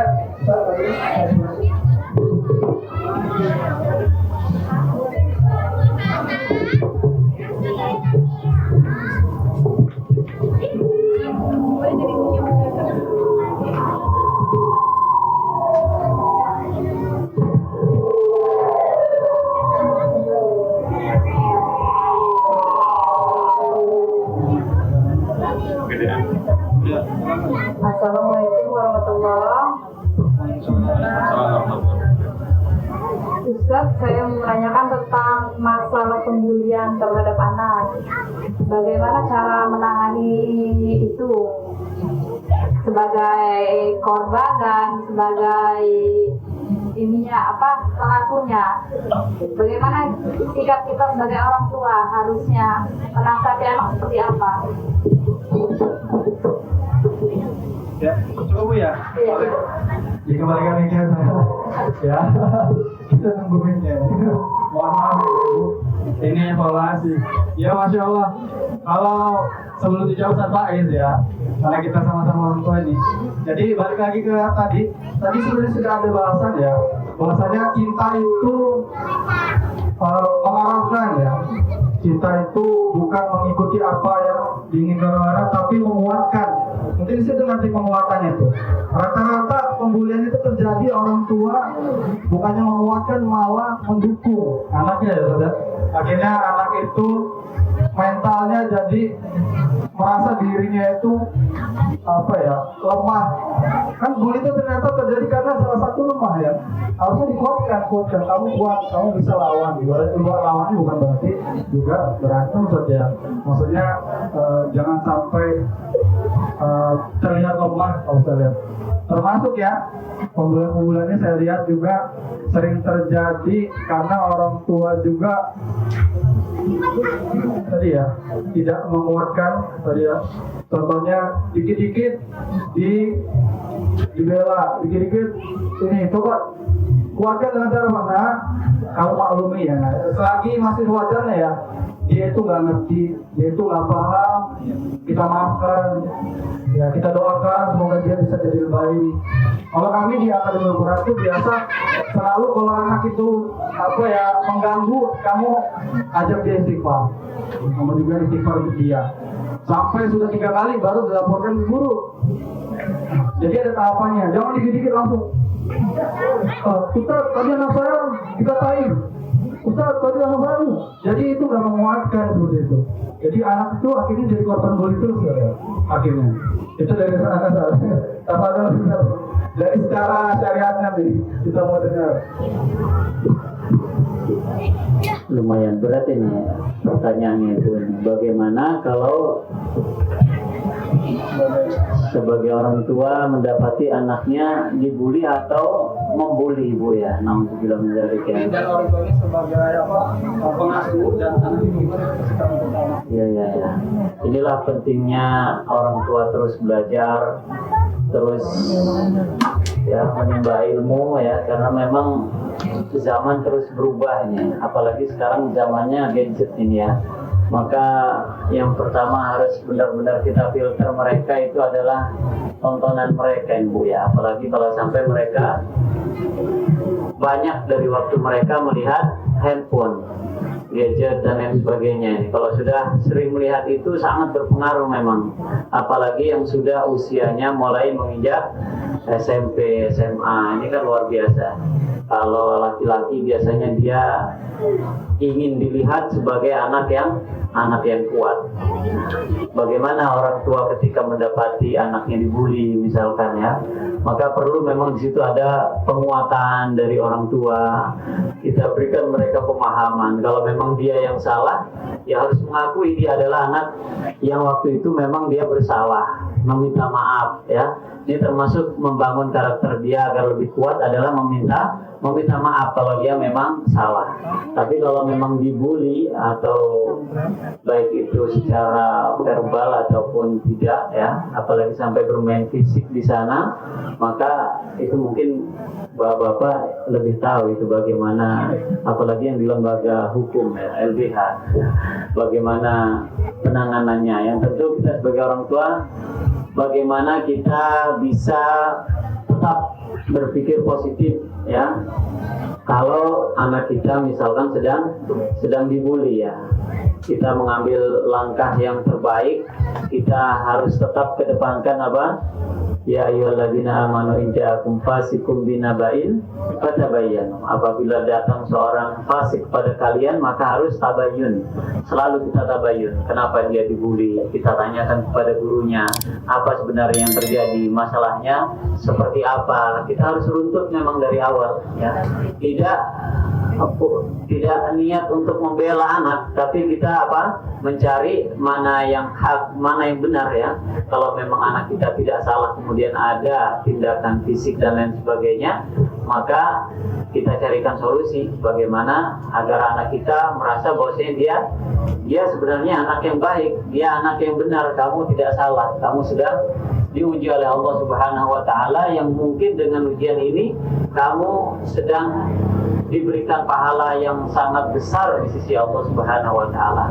Kita terus hubungkan bagaimana psikisnya ini berhubungan dengan akhirat ya. Bagaimana dia berpikir, oh iya, ini mungkin ujian dari Allah ya. Mungkin dengan inilah dia bisa mendapatkan pahala yang besar di sisi Allah Subhanahu wa taala. Namun bagaimana kalau kita dapati anak kita ternyata na'udzubillah dia yang membuli, dia yang berbuat kesalahan gitu. Wah, tentu orang tua di sini antum a'lamu bi umuri dunyakum, antum lebih tahu bagaimana sifat dan karakter anak masing-masing kita pasti berbeda ya. Bagaimana penanganan yang lebih efektif untuk anak-anak yang seperti ini ya. Kalau kemarin yang kejadian kan dibawa ke barak biasanya saja. Dibawa ke barak ya, mungkin bisa jadi itu salah satu alternatif ya. Tapi kalau memang kita masih mampu, kita bisa, kenapa tidak kita sendiri ya, kita untuk merubah. Ya itu tadi mungkin pengaruh dari media sosial, kemudian pergaulan yang sangat luar biasa ini. Maka terus kita jaga anak kita bagaimana mereka bisa bergaul dengan anak-anak yang baik, lingkungan-lingkungan yang mendukung dia kepada kebaikan. Dan kita jauhkan kalau ada temennya satu aja, misalkan ada yang coba-coba merokok di sampingnya ya, wah ini sudah berbahaya. Ini salah satu sinyal ya. Kalau ada temennya ngajak sesuatu yang benar-benar tidak dibenarkan oleh syariat ya, maka ini udah alarm bagi kita. Mulai kita wanti-wanti. Makanya setiap hari itu memang kenapa anak harus bertemu orang tua di situ. Bagaimana anak mampu bercerita kepada orang tua, itu yang kita perlukan setiap hari ya, agar kita tahu bagaimana perkembangan mereka dari pagi sampai sore di luar, apa saja yang mereka lihat, apa yang mereka kerjakan. Kalau mereka masih mau bercerita dengan kita, insya Allah itu termasuk tanda kebaikan buat kita ya. Anak mau bercerita, apalagi sampai dia berkeluh kesah, dia mengeluarkan segala unek-uneknya ke kita, maka ini subhanallah, anak yang seperti ini luar biasa. Berarti ini orang tuanya sudah baik, sudah mulai bagus ketika mendidik anaknya. Maka perlu pendekatan ya, perlu terus ada komunikasi dengan anak kita. Jangan sampai hidup kita dengan anak-anak itu ibaratnya apa, seperti kuburan ya. Ada keluarga yang seperti kuburan, diem aja, sepi aja, nggak ada komunikasi yang terjalin antara orang tua dan anaknya. Perlu kita bangun keluarga itu seperti masjid ya. Di sana ada seorang bapak yang menjadi imam ya, ada bapak ibu yang selalu kerjasama. Bagaimana masjid ada pengurus takmir masjidnya yang mengurus masjid ini ya.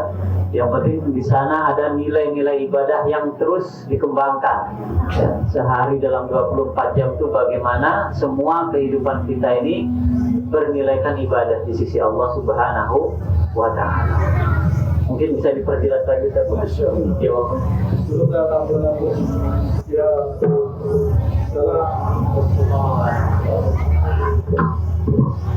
Ya, juga kalau kayak Ustaz Faiz atas jawabannya. Insyaallah ini memang lagi-lagi nggak ada kata terlambat ya. Kita di sini datang bukan untuk menghakimi ya. Ini pertemuan perdana, bukan jadi yang terakhir ya. Mudah-mudahan ada kelanjutan. Ya, alhamdulillah. Mungkin itu pertanyaannya dicukupkan Bapak Ibu. Insyaallah nanti kalau ada pertanyaan lagi bisa disiapkan, disimpan, karena kita masih akan ada pertemuan selanjutnya ya. Alhamdulillah kita menginformasikan di Yayasan Mikrotel Indonesia dengan visi dakwah Indonesia bermartabat dengan Al-Quran. Kita memiliki program-program rutin, diantaranya program pekanan itu ada kajian ya, kajian anak muda, karena kita ingin memperbaiki umat ini, mempersiapkan calon pemakmur bumi ya, dimulai dari anak-anak di program akademi Al-Quran dan pemuda-pemuda yang pelan-pelan kita kembalikan mereka ke jalannya Allah ya, karena luar biasa moral anak muda saat ini Bapak Ibu ya, sedang digerus oleh zaman dan teknologi. Nah, maka kita sampaikan dan juga kita mohon doa dan dukungannya Bapak Ibu sekalian di acara ini yang Allah berikan banyak keberkahan. Insya Allah kita akan masuk kepada bulan Ramadan ya, sudah di depan mata, maka kita nanti butuh persiapan.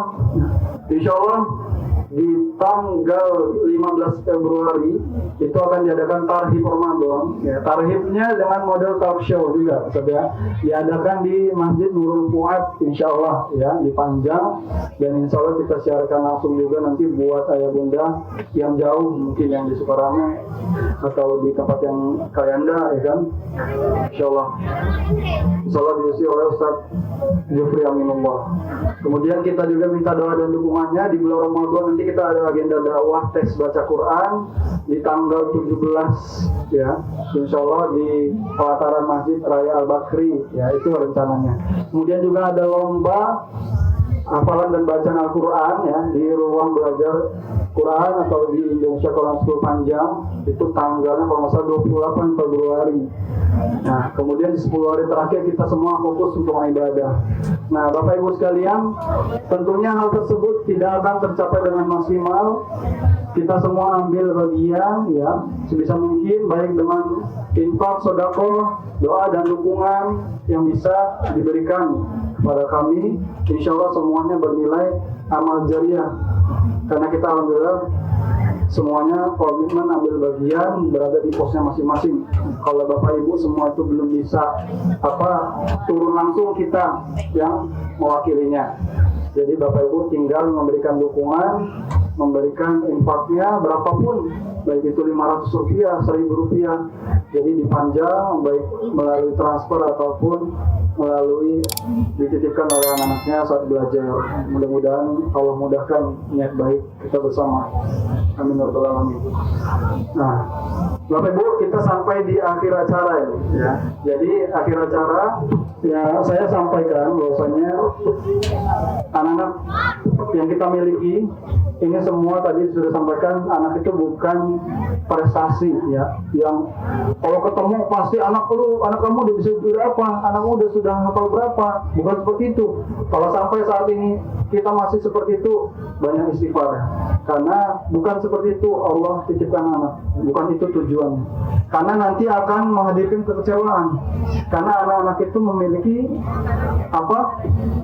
daya tangkap yang berbeda ya. Kita lihat ikan, dia jago berenang di air, tapi dia tidak bisa berjalan di darat. Begitu pula hewan-hewan yang lain, dan begitu pula manusia.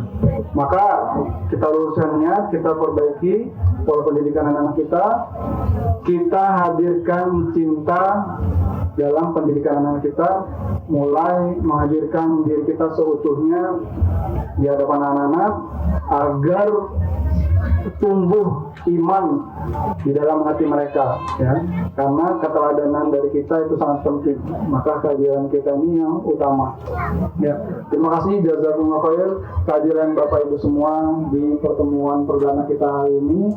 Semoga Allah catat semua langkah kaki kita yang sudah hadir di sini, usaha kita baik itu tadi bensin ya sudah dikeluarkan, itu Allah catat setiap tetesnya, setiap keringat yang sudah keluar itu sebagai pemberat timbangan amal kebaikan kita di hari kiamat kelak.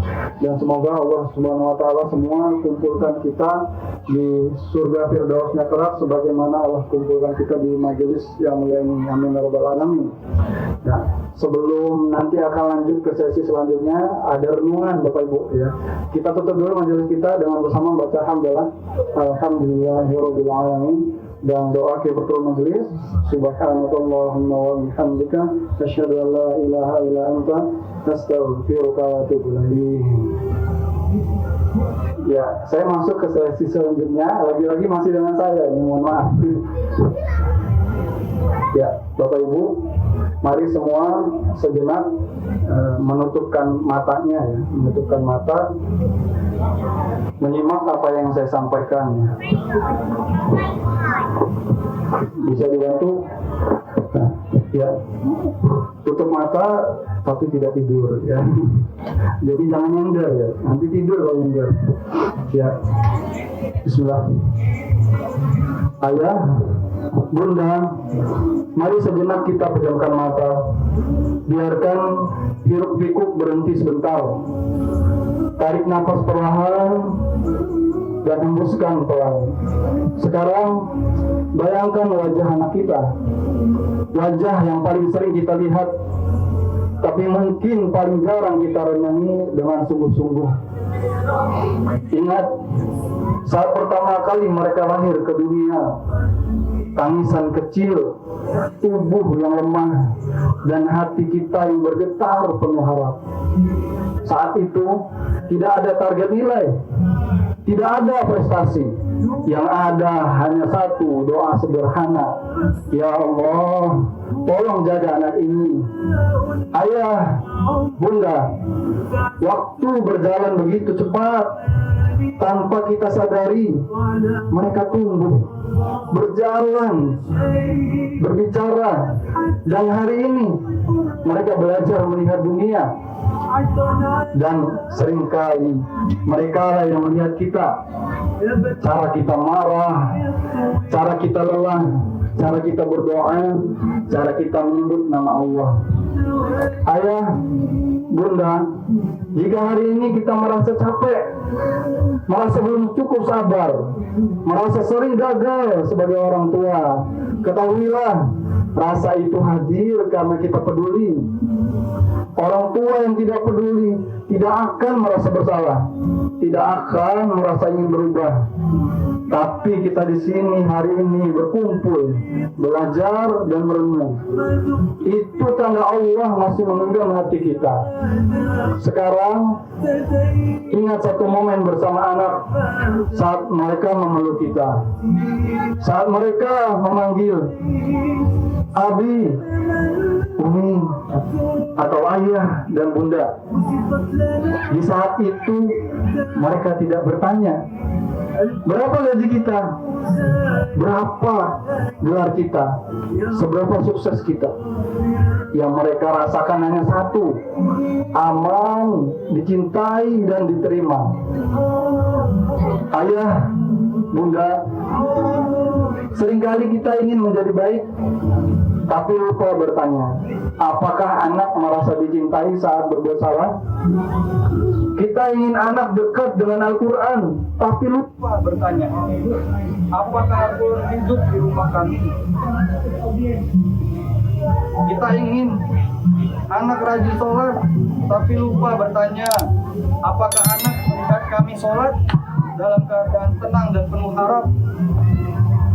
Ayah, bunda, anak kita tidak butuh orang tua yang sempurna, karena kesempurnaan hanya milik Allah.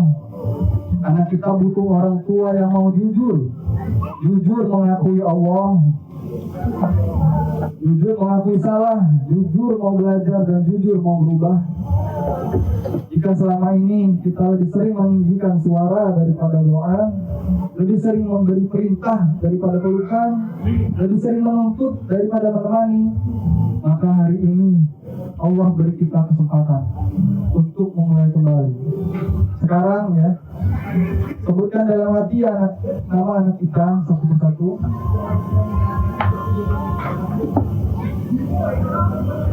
Bayangkan masa depan mereka, dunia yang akan mereka hadapi, godaan yang mungkin lebih berat dari yang pernah kita rasakan. Dan sadari satu hal ini, ayah bunda, kelak yang paling mereka butuhkan bukan kecerdasan mereka semata, tapi iman yang kokoh dalam hati yang lembut. Sekarang marilah kita angkat doa terbaik kita. Ya Allah, kami akui kami bukan orang tua yang sempurna. Kami sering hilaf, sering lelah, sering salah langkah. Maka ya Allah, ampuni kami, perbaiki niat kami, lembutkan hati kami saat bersama anak-anak kami. Titipkanlah iman di hati mereka, jadikan Al-Quran sahabat mereka. Jaga mereka saat kami tidak mampu menjaga. Dan jangan engkau cabut hidayah dari keluarga kami. Amin, amin, ya rabbal alamin. Ayah bunda, sebentar lagi kita akan membuka mata. Kemudian semoga setelah hari ini kita semua pulang membawa tekad kecil. Yang pertama, lebih banyak hadir, lebih banyak mendengar, lebih banyak mendoakan, dan lebih banyak mencintaikan Allah. Silakan. Low battery, please charge. Semua kuatkan langkah kita dalam mendidik anak dengan cinta dan yang menyenangkan dan iman yang mengarahkan. Amin ya rabbal alamin. Dia apa yang dapat kita sampaikan hari ini dalam talk show parenting perdana. Semoga Allah terus istiqomahkan kita dalam kebaikan. Amin ya rabbal alamin. Wassalamualaikum warahmatullahi wabarakatuh.